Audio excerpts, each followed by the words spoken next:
Salam alaikum, chers frères et sœurs, louange à Allah et paix et bénédiction soit sur son prophète ainsi que sur sa famille et ses compagnons. Lors de l'épisode précédent, j'ai déjà parlé des prémices du pacte ou du traité de Hudaybiyah. Et Hudaybiyah, j'ai déjà dit que c'était un endroit qui précède la Mecque. Aujourd'hui, je vais entrer dans les détails de cet événement. Le prophète Mohammed sallallahu alayhi wa sallam, ses compagnons musulmans, ainsi que certains villageois et bédouins, mais la plupart des villageois et bédouins n'ont pas voulu l'accompagner, mais ceux qui l'ont accompagné ont accepté d'aller avec lui faire le pèlerinage, le petit pèlerinage qui s'appelle l'Umrah. Et donc, ils sont partis et ils se sont préparés pour ça. Je rappelle aussi que cette décision est venue suite à un rêve qu'il a fait pendant qu'il dormait à Médine. Je rappelle aussi que les savants étaient divergents sur le fait que la mission du prophète Mohammed sallam soit lourdement armée, ou ils étaient légèrement armés. Il n'y a pas une convergence là-dessus. Ces événements ont eu lieu au premier jour du mois de Dhul Qa'da, 6 ans après l'Hégire. Donc le prophète Mohammed sallallahu alayhi wa sallam est sorti avec son convoi tôt le matin de Médine en allant vers la Mecque. Et à mi-chemin, quand il a atteint un endroit qui s'appelle Al-Hudayfa, et là c'est un endroit où les pèlerins ou ceux qui font la Umrah le connaissent, c'est un endroit, c'est une limite où il faut commencer à faire l'ihram. Et comment faire l'ihram, enfin ceux qui ont fait l'Umrah le savent. J'en parlerai un autre jour.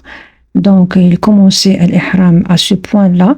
Il a fait la prière de midi, la prière de Dohr, et commençait à faire marquer ses têtes de bétail. Il avait 70 têtes de bétail. Il commençait à les marquer par des signes distinctifs. Il leur accrochait peut-être des pendentifs ou quelque chose comme ça pour les distinguer des autres animaux, c'est-à-dire de l'autre bétail. Comme quoi, ils sont destinés au sacrifice et pas pour autre chose. Têtes de bétail. Et parmi ces têtes de bétail, il y avait un chameau qui appartenait à Abu Jahl. Ils l'ont eu comme butin de guerre. Il avait ce chameau, il avait un anneau en or ou en argent accroché à son nez. Ils l'ont ramené pour narguer les mécréants. Le prophète Mohammed sallallahu alayhi wa sallam et ses compagnons se sont mis en marche.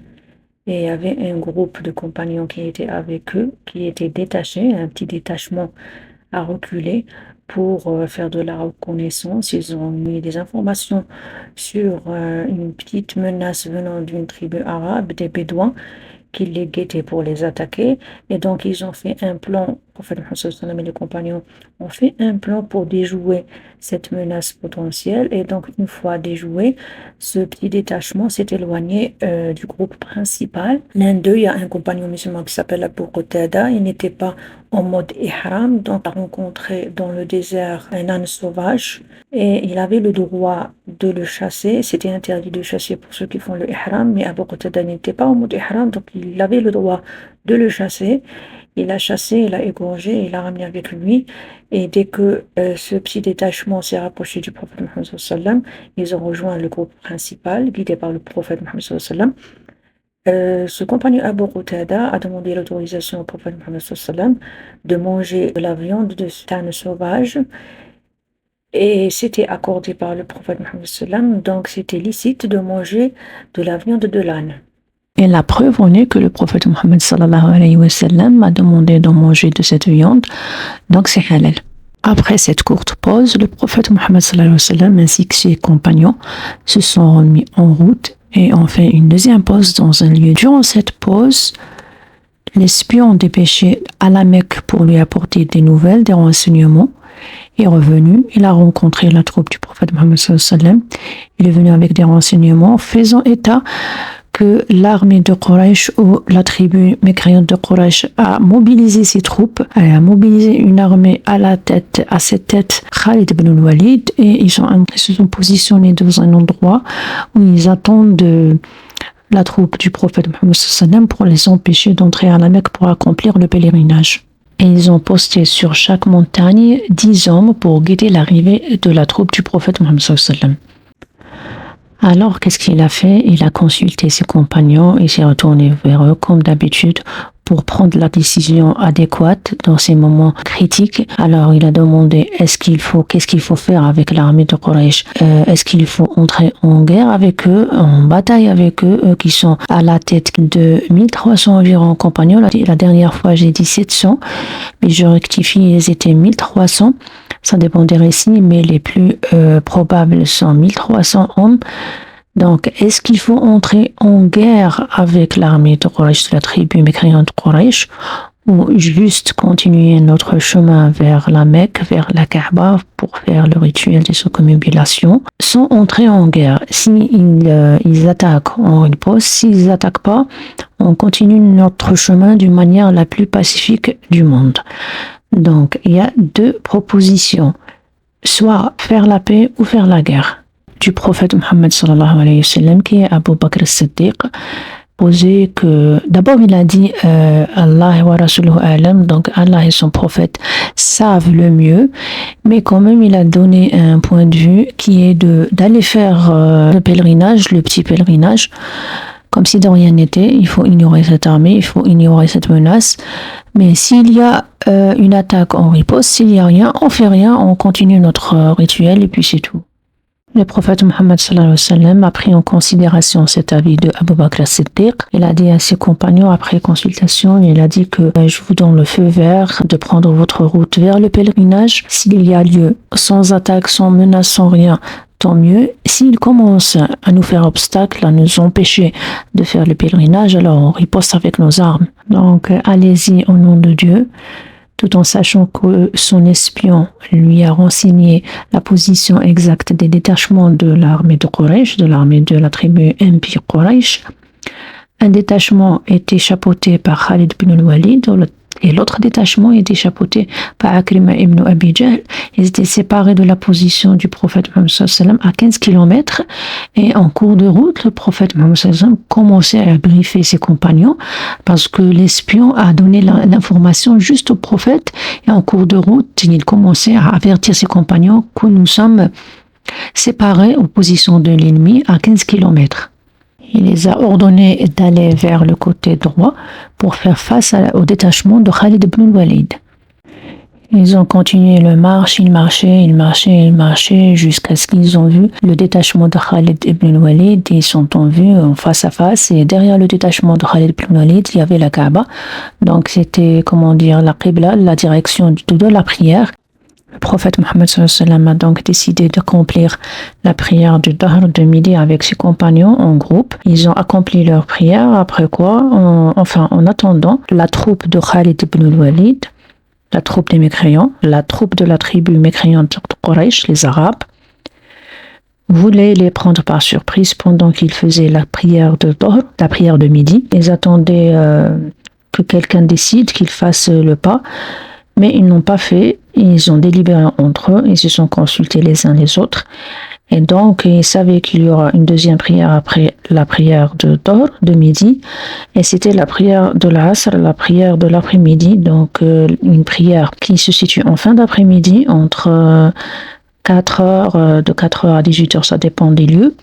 Et donc ils savaient qu'ils vont accomplir cette deuxième prière qui est très chère à eux, très chère aux musulmans, très précieuse, très importante.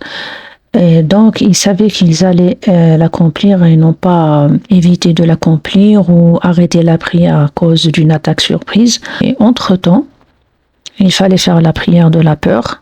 On a peur quand on est en face d'un ennemi. C'est normal, c'est humain. Il y a eu la révélation de l'ange Gabriel qui va descendre au prophète Mohammed sallallahu alayhi wa sallam concernant cette prière. وإذا كنت فيهم فأقمت لهم الصلاة فلتقم طائفة منهم معك وليأخذوا أسلحتهم فإذا سجدوا فليكونوا من ورائكم ولتأت